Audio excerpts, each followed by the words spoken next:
Alright, so I'm making bread, which I actually learned in one of my classes about what every single ingredient does in bread to make it rise and be fluffy and all of that good stuff.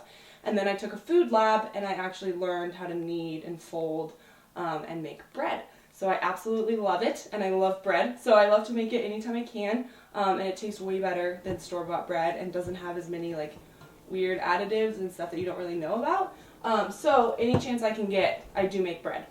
Also, Pinterest is my savior. I get all my recipes off Pinterest. So that's where this one came from, and it's just basic French bread.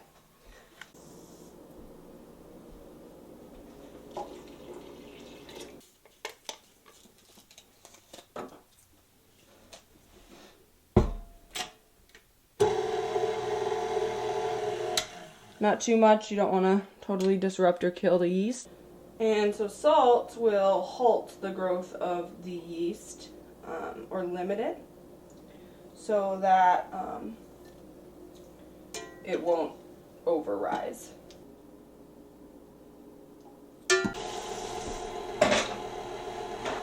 So now we add flour. So I have bread flour, which is special to making bread. It just helps it rise and knead a little bit better.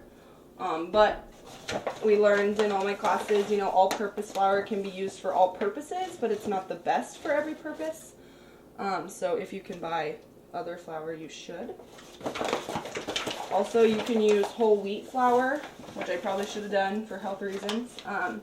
But whole wheat flour has more gluten in it, and so it's harder for it to rise.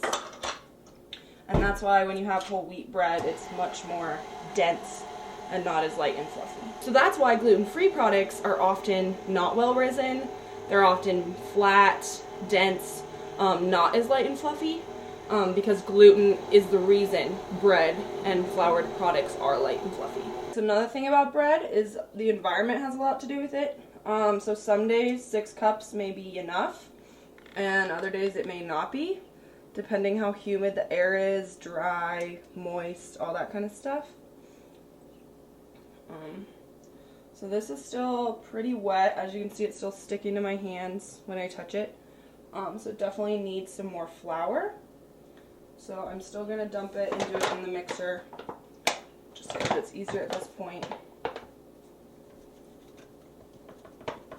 And this recipe calls for 6 cups of flour. So far I've done 4. So there's definitely going to need to be more. Usually after 5 cups, I take it out and knead it by hand. And that just helps, and I enjoy doing that. But the KitchenAid is awesome. Normally you could do it all in there if you wanted. But as you can see, it's getting a little more bread dough-like. That's still super doughy. It's already rising a ton. It's really airy. I can feel that. I think it's because it's a warmer day out today.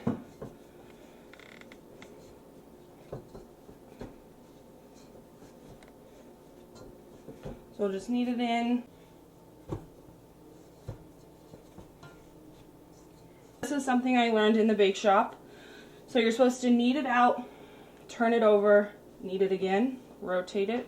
You had to work at least 4 hours in the bake shop, and you had to do 60 hours of food service. I did all 60 hours in the bake shop, so I got a lot of hands-on.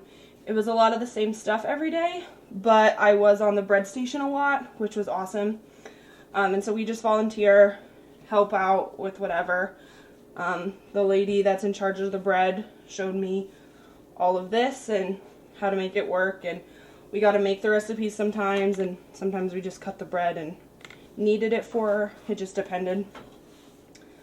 But yeah, so she told me, which at the end, after this rises for an hour, you put it in a pan and you form it into a loaf, which she also told me how to do.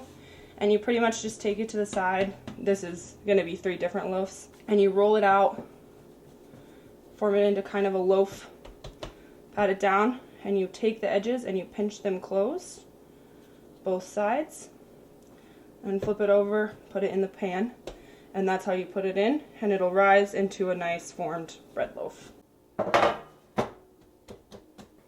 So this is just to give it a good look. You're just slicing the tops of the bread. You can also do an egg wash on the top, which will give it like a nice brown color. And with that, you just take egg white, whip it around, and then brush it on the top.